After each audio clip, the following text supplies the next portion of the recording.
Hello everybody, welcome to one more live. In this live we're going to talk about what hoovering is and why narcissists practice it. We're also going to talk about what you can do if you're caught up in a narcissist hoovering tactics so that you can protect yourself. Now, before we get started, I just want to let everybody know that on March 9th, we are launching the second group in 2020 for the Inner Mastery Lab. So if you identify with this work that I'm doing and you want to participate in a intensive 10-week program where you will actually learn practical tools for recovering your sense of self and creating psychological distance between you and your narcissistic parents, then this might be an interesting program for you to look into. Take a look by clicking on the link in the description of this video. We are gonna start. The card is going to open rather on March 9th, and today we have a special appearance. A little kitty cat in the background. Hello there, kitty cat. Anyway, so let's get started. What is hoovering and why do narcissists practice it?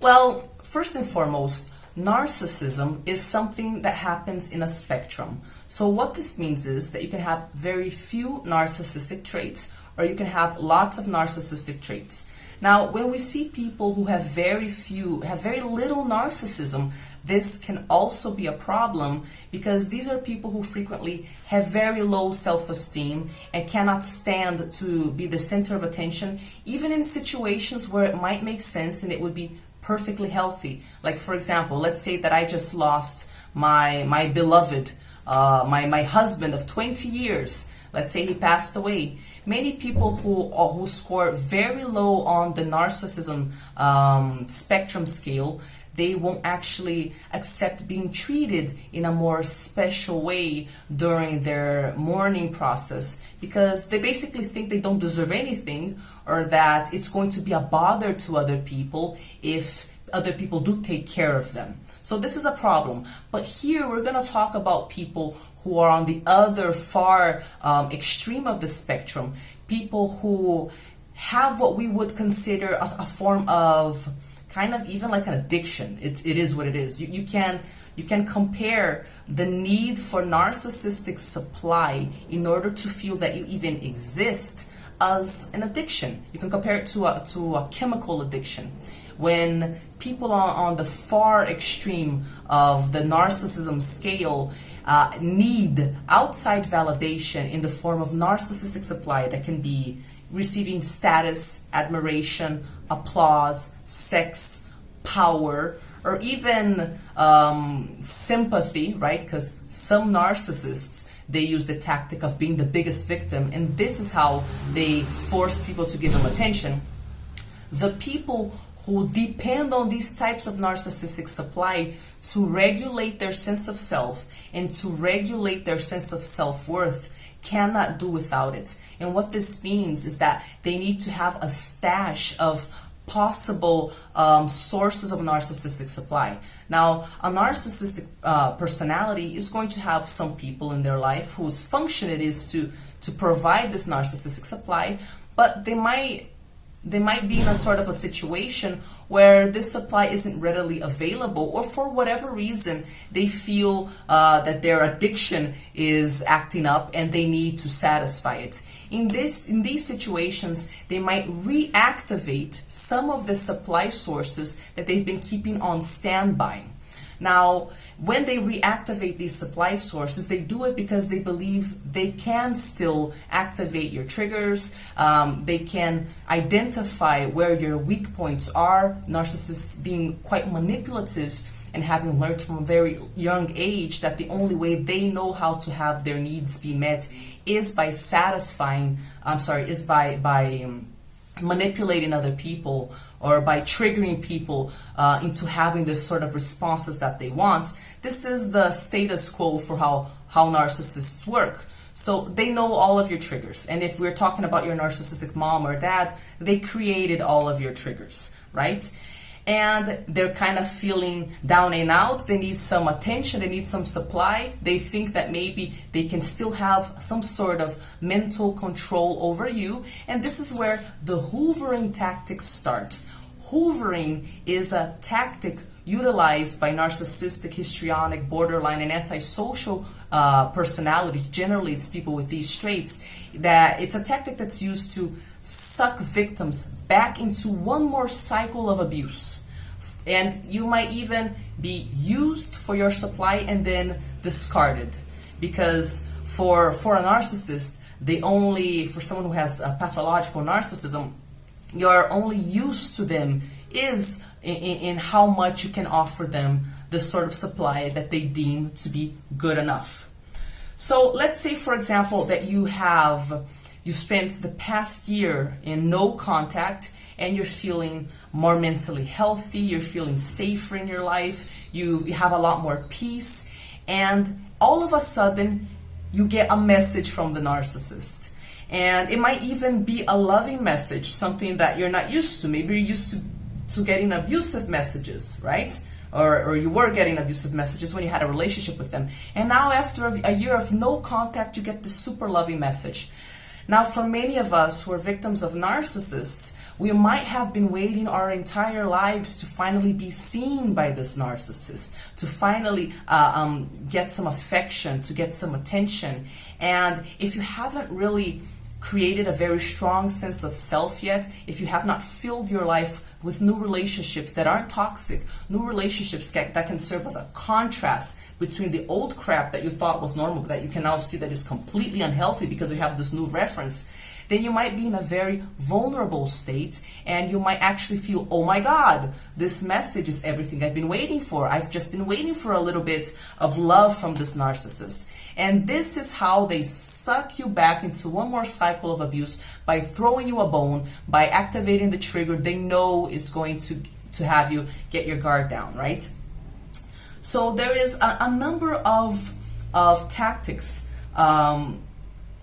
that can be hoovering tactics. And I'm going to list some of them here so you can identify which tactics are more compatible with the narcissist that you know. Because as I list them, I'm sure that you'll be like, yeah, that's the sort of thing that my narcissistic mother or father or husband or whatever would actually do. Yeah, I can identify that.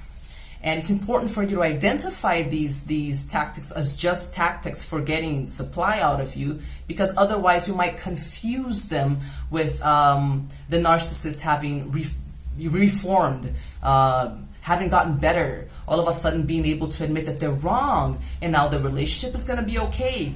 And then because we kind of want the relationship to be okay, we will trick ourselves into believing, we'll lie to ourselves basically, so that we believe that that love we've been looking for is finally coming. So for example, a narcissist might give you gifts. You might get unexpected gifts from the narcissist, and then you're kind of like, wait a second, this person was treating me really bad a year ago, but now they're giving me this gift. Oh, this is all I ever wanted. And then what do? You react and you get in touch with them. The purpose of hoovering is for the narcissist to reestablish their sense of mental control over you. So what they're looking for is any sort of reaction. You can have a positive reaction, you can have a negative reaction. It really doesn't matter. Different narcissists use different types of supply. So if you demonstrate fear or anger or irritation, this is already giving the narcissist the sort of reaction that they want and the confirmation that they still have some sort of mental control.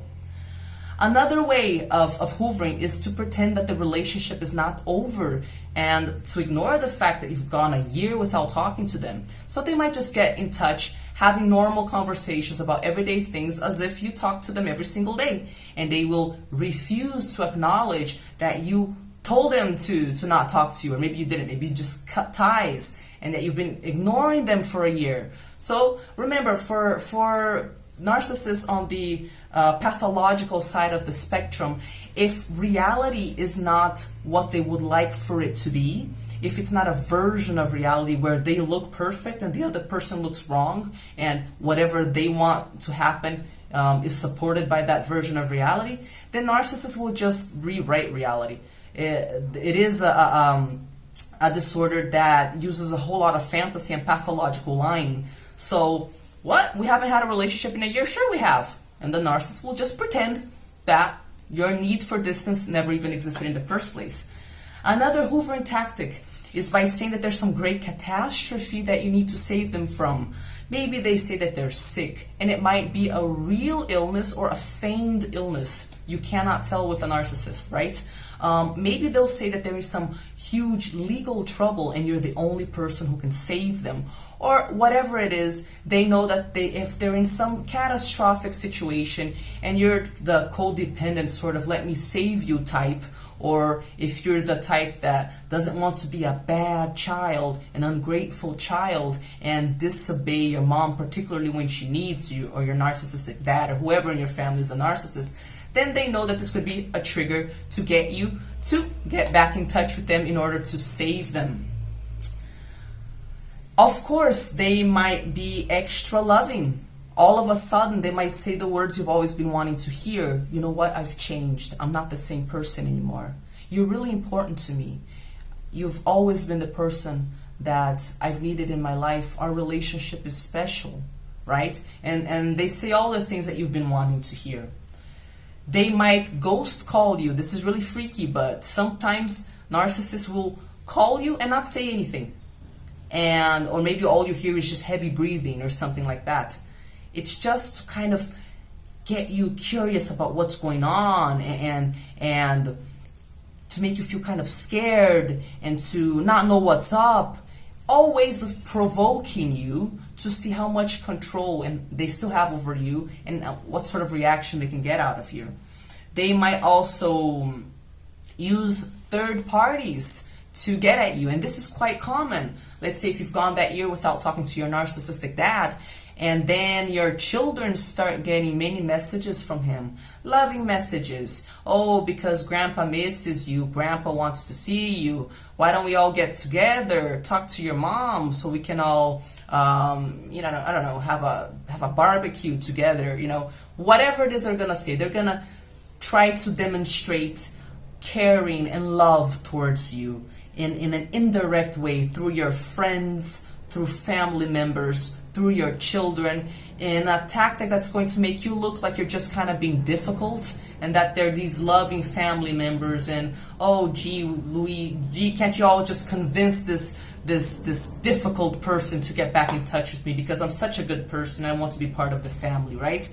They might also use your husband, your children, or your family members or friends in a more aggressive way. They might make up lies about you and actively try to destroy your reputation because they figure if she catches a whiff of this lie that I made up, well, she's not going to let me just lie about her. She's going to want to defend herself.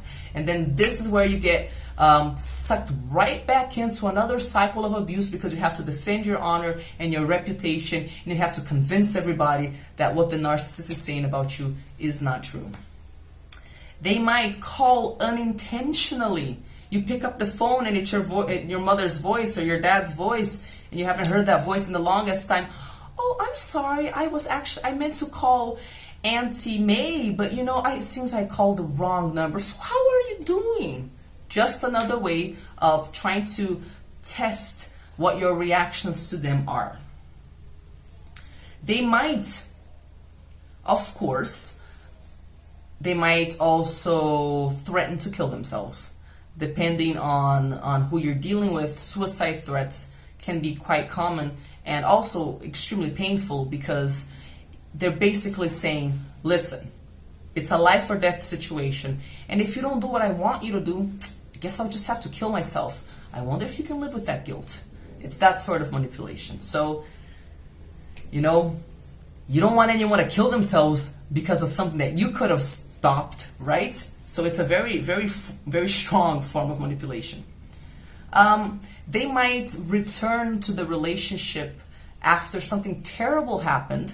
Let's say something super abusive happened. There's something really wrong happened that gave you the courage to go no contact. And after some time, they will just return to the relationship pretending that nothing happened at all. They might do this by flat out denying what you're saying and maybe by gaslighting you into believing that you imagined it or that it didn't happen the way that you're saying it happened. They might kind of make you second guess yourself by saying things like, no, you never really were able to remember things correctly. You always did distort things. Maybe you should talk to your psychologist a little bit more about that memory. So they're going to invalidate your story of what happened in order to maintain their image of perfection and not actually have to own up to anything they did or take any responsibility. Another way of pretending it didn't happen is by actually creating another story. They might just come up with a completely, altogether different story of what happened that never happened, just a flat out lie, and make an effort to tell everyone in the family that that's the right version of the story, right? And again, in an attempt to not own up to anything they've done, and also trying to get a reaction out of you. Basically, any sort of provocation, they can provoke you in so many different ways. And they're going for the loving reaction, they're going for the angry reaction, they're going for the fear, for anything that they can get out of you. So I think the first thing that you can do at this moment is kind of start to identify what types of hoovering tactics the narcissist that you're dealing with will be most likely to use, because it's going to be important for you to prepare yourself for these tactics in order to protect yourself. And this is what we're going to get into right now. So how do you protect yourself from hoovering? Let's say you finally had the courage to go low contact or no contact, and things are going pretty well for you, and then all of a sudden the hoovering tactics start. You start hearing from your cousins that your mother is saying certain things about you, right? Or you start getting messages from your father like nothing happened. Okay, I'm going to give you a few tips on how to deal with this so you don't get sucked back into this cycle of abuse. The very first thing that I recommend is that you fully acknowledge how vulnerable you are, and that you don't try to compete with the narcissist, to out-manipulate the narcissist, or to do anything else other than maintain distance so as to keep on building your sense of self. Okay? So what this means is, if you get that message and you get triggered somehow, the narcissist has already won if you actually demonstrate to them that they got an emotional response out of you. So you want to keep yourself from demonstrating this to them. And what this means is, adjust your expectations. Know that you're vulnerable and that they know your triggers, they're going to activate them, and that you're going to feel pretty crappy. Don't try to be stronger than the narcissist. Understand that you're so vulnerable that if you do get back in touch with them, they're going to be more manipulative than you. They're going to be stronger than you. Maybe they have the rest of the family ganging up with them up against you as well. So acknowledge fully how vulnerable you are. And this is why you need to actually not respond to the hoovering tactics, because they will out-manipulate you. They've been doing this their whole lives. Don't try to be the strong one. Acknowledge your vulnerability. I remember when I went no contact, if there hadn't been women and men to explain to me exactly what hoovering was, if they hadn't told me, hey Tari, she's going to try to get back in touch. She's going to do it in these different ways. You are going to be triggered. You're going to want to defend yourself. You're going to want to save her like you always did throughout your life. If you get back in touch, she's already won. You have to not ever answer what she says. And it took me 3.5 years. 3.5 years of not answering any question she asked, of not answering any phone call, for me to feel strong enough in the sense that when she sent me a message, I felt nothing, right? For 3.5 years, the triggers were still activated. So this is what I'm trying to tell you. Don't try to be strong. Be wise. Just keep a distance, all right? That's the first thing. Recognize your vulnerability. Number 2, remember that to a narcissist, you are either narcissistic supply or you're not good for anything. So why am I saying this? Because particularly if you're raised by narcissists, you were trained to be narcissistic supply, and this means that you were trained for loss of self. You were trained to lose yourself in order to be a good source of narcissistic supply. What this means is that you might have such a need to be validated and loved by the narcissist that you have to kind of silence those voices in your head and listen to only 2 voices. The first voice is your instinct or your intuition. There's going to be lots of voices. Oh, my mom says this, society says this, my family says this. Yeah, but what does your intuition tell you? Silence all of those voices and get in touch with what you know in your gut. And if your gut is telling you, this is a tactic, I am not getting in touch, then you follow that gut. You follow that gut instinct. The other thing I want you to listen to is the voice of reason, the voice that, of all the things that you've studied about pathological narcissism.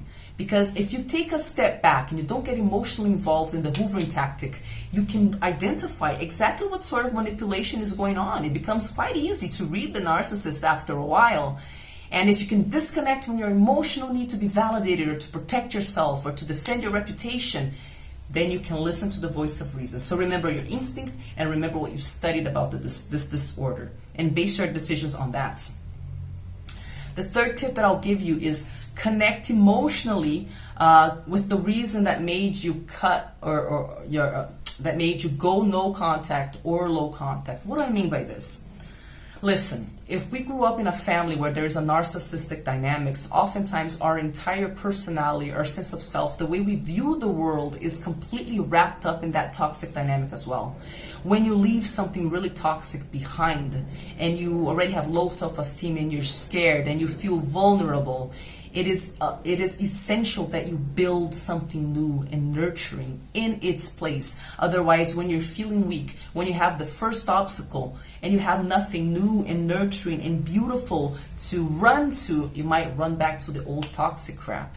And this is what we want to avoid. So in these moments where you're like, am I doing the right thing? Should I keep on being low contact or no contact? I want you to stop everything and remember why you went low contact. I went low contact or no contact because of this, this, and this. And at that moment, connect to what you are creating that is new. So those people over there, I couldn't be myself around them. I had to walk on eggshells all the time. The reason I'm leaving them behind is so that I can nurture these new relationships with my new friends and then connect to what it's like having a healthy relationship where you can be yourself. Those people over there, I had to be responsible for them emotionally, financially, in an unfair way. And now reconnect to what the new reality is. Now the people in my life take responsibility for themselves. There is an equal give and take in the relationship where I don't have to like be their mother all the damn time and take care of them all the time.